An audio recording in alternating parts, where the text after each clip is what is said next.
Hi, my name is Tahira and I'm a professional oriental dancer based in Poland.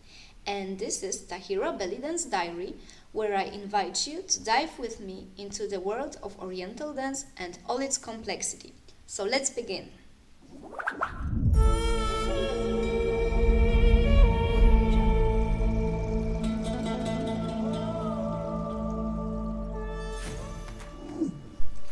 What is the first thing that comes to your head when you think about being a good oriental dancer? And my guess would be probably the technique. And in a way it's correct, but on the other hand there are a lot of different areas which has to be taken care of when you want to call yourself a good oriental dancer. And in my opinion, no matter whether you want to be a professional or you want to be a good student, these areas must really be taken care of, because an oriental dance is a really complex idea consisting of many different parts. And that's why in today's Tahira's Belly Dance Diary episode, I want to introduce you to 5 main areas which, in my opinion, are the most important parts of the oriental dance. Let's start with the first area. And the first one is, as we already said, the most obvious one, and it is technique. And yes, of course, technique is very important and you have to work on it, you have to do the exercises, you have to do the drills, but at the same time, you have to remember that the technique is only a tool. And this tool will help you express your emotions, express your ideas, express some certain concepts. So it's a way of talking with your audience, and it will help you to show the audience what is in your head and what is in your heart. But as I said, it's not the only thing you have to remember about, because with the concepts, what is directly connected with the concept is the culture and history of the dance itself. So if you want to express something, first you have to be aware of its existence. So you already see that the technique, it's not the core, it's just one part of all the things that are connected inside the oriental dance. The second area, it's culture and history, and it's really important, because when you talk about the oriental dance, you cannot separate these two concepts, the concept of dance and the concept of culture. You have to think about this, that Arabic culture is really different from let's say from mine, so from the Western European culture. And I have to keep in mind that these people have a totally different way of life. They have different traditions.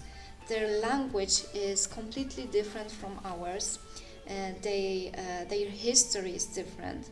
And when I'm trying to show the oriental dance on stage, and especially when it comes to the folklore dances, it's really important to be respectful and to gain as many information as it is possible, because the folklore and the oriental dance itself is a kind of heritage of these people.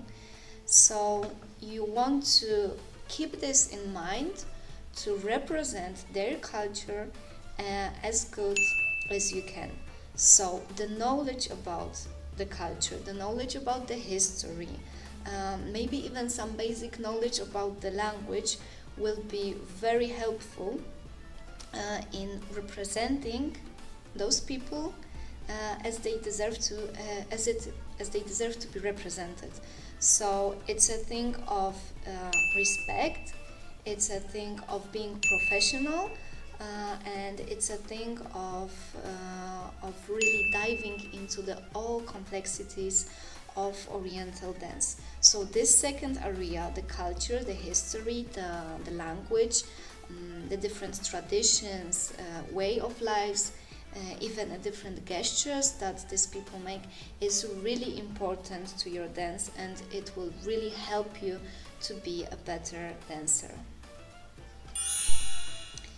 The third area is partially connected to the culture because it's music. So music is of course a part of culture, but I decided to talk about it separately because for Oriental dance it's also really, really important.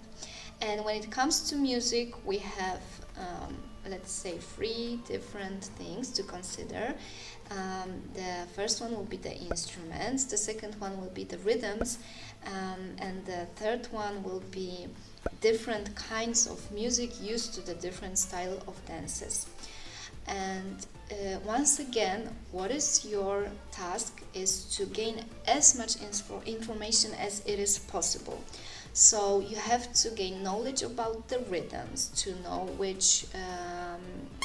with which styles they work, to know how to dance to a certain rhythms, what feeling they have, what manner in your body you have to work on to fit to the certain rhythm.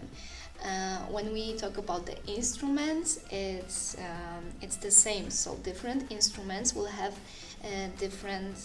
will represent different emotions. They will be connected with different movements, and of course, they will be connected with different styles of dance. And the third thing, it's these different styles, because every folklore, every style of Oriental dance will have a specific music, which will be very characteristic when it comes to this style.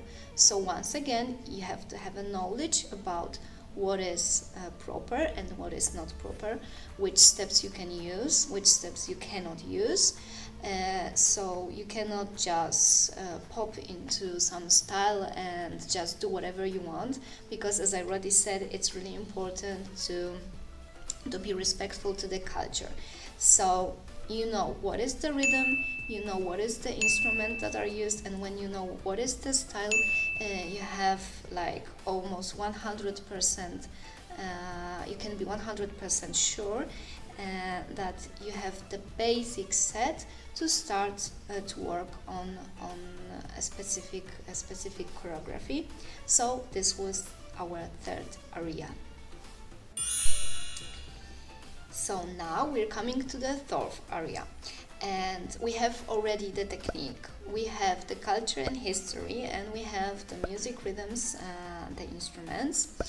And the fourth area is somehow connected with the 3 previous one, because the fourth area for me is the right mindset. And talking about mindset, I have in mind a kind of idea about how you want to work with dance, how you want to exercise, how you want to educate yourself, to be motivated, to gain as much from your information and from your exercises as it is possible. So you have to work on some kind of plan for the drills, for maybe searching for some information on the internet, for working with your notes from the workshops, to make it simply effective. So think about what is your goal, whether you want to be a good educated student, or maybe it is even more important if to be a professional. Set this goal. Think about what can you do to achieve it. What will be the way to achieve your goal?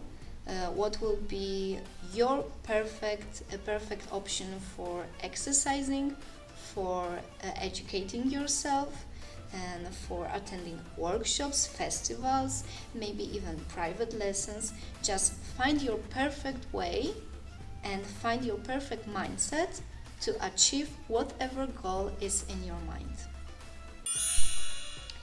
The fifth and final area is connected with being a professional dancer, and it's the marketing. So as you see, it's not connected with all the artistic things, it's not connected with culture, it's not connected with the technique of your dance, but when you want to be a professional, it's also really important.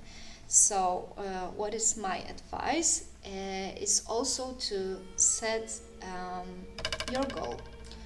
So whether you want to have a lot of regular classes, or you want to have an international career, or maybe you want to just have a lot of commercial shows because you like to perform a lot, just simply set this goal so you can work on what you have to do to get there. So your marketing strategies will be different for different goals, but you have to be aware of what you can do and where it will bring you.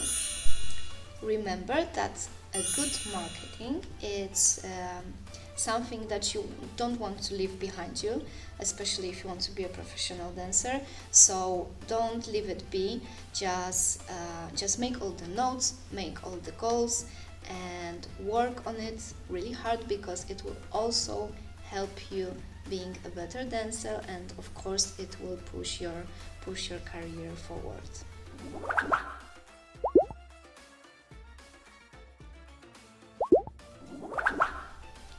Tahira Belly Dance Diary will not be another one instructional series on YouTube.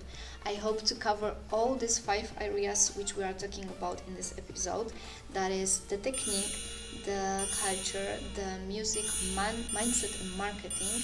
And I really hope that with this series we will become more and more aware of the beauty of Oriental dance, and we will help each other to become a better dancers. So if you like this concept, give me a thumb up, and if you want to be up to date with new videos, subscribe to my channel, and also follow my Instagram and Facebook accounts to get all the informations about the new episodes. In the next episode, you will find out why I decided to start this series.